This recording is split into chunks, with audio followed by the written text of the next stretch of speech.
Mga idol, sama-sama muna tayong tumawid muli dito sa tinatawag naming Two-Piece Bridge. Galing tayo sa US, babalik na tayo ng Canada. Sa mamamagitan ng tulay na ito mga idol. Ito na i-upload ko na sa ating mga reels. Pero ngayon, pasyalan natin ng buong buo hanggang doon sa border.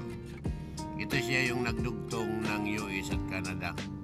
Kaya pakatawid natin ito, tayo ng border, focus tayo, bibigyan natin ang ating mga dokumento sa kargamento lahat. Pag na-approve na ng custom, wala tayong problema, nasa Canada na tayo. Galing tayo sa US mga idol, pumasok ako doon sa Halton border sa New Brunswick. Ang labas ko dito naman sa Port Erie. Bali umikot tayo. Bali 4 days tayo sa loob ng USA. Yung natutumbok natin idol na border, natatanaw nyo yung nahagip ng camera natin. Iikot kasi ako pa kanan. Yung natutumbok doon, yung mga light vehicles, no? O, diretso doon yung light vehicles, tayo kanan tayo. Okay. Ikot, slowly lang tayo, slowly kasi sharp curve ito. Yun, ayan mga truck na nakikita nyo. Yan di tayo dadaan mamaya, pero nandito kasi ang border paikot. Bali, pag-ikot natin mga idol, matatanaw natin yung tulay na kung saan tayo nanggaling.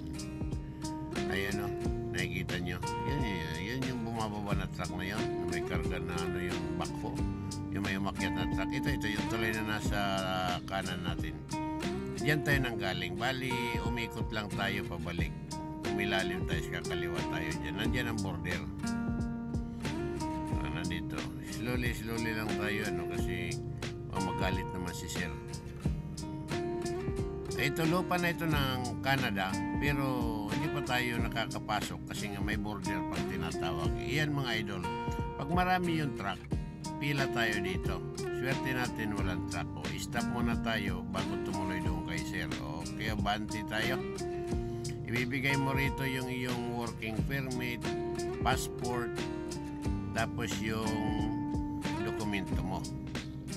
Pag natapos si Sir dyan at nakita niyang wala kang problema, tuloy na tayo. Okay, wala tayong problema idol, napakabilis lang. Binigay na ni Sir yung ating papel. Babalik na tayo sa Canada. Canada na talaga tayo, nakakross na tayo ng border. Ito idol na nakikita niyo na truck yung nakasalang doon. Nabuksan na ako dati dyan, depende sa custom. Pag nagduda sa yung custom, kaya sinabihan ka na go to the dock, yan siya ito nasa kanan natin, nasa harapan. Ilagan na natin kasi matatagalan tayo. Rarampayan doon, tapos papasok ka sa loob, bantayin mo, kaya halukayin ng custom yung pagkargamento mo, chichikin.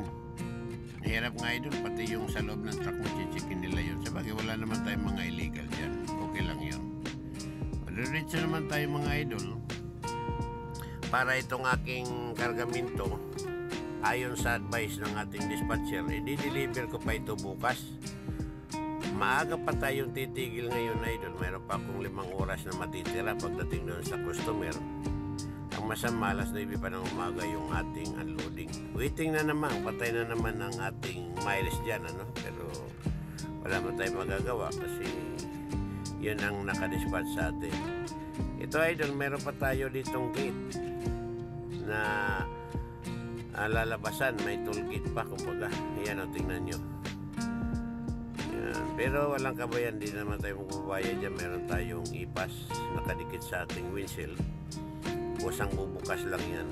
Katulad yan, antayin natin si Bading makalabas, sundan lang natin siya. Ayan o. Yun, pag nagbukas tayo naman,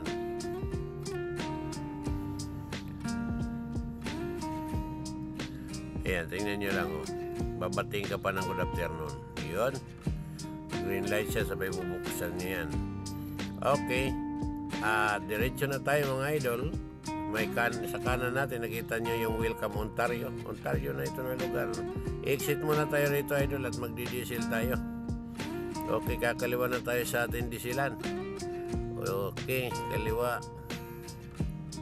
Para bukas, hindi na tayo problema doon sa ating pupuntahan. Maluwag sa kanan, pero mas dito sa kaliwa, mas malapit sa tindahan. Atrasan natin na isa. para makapasok tayo. Maluwag naman eh.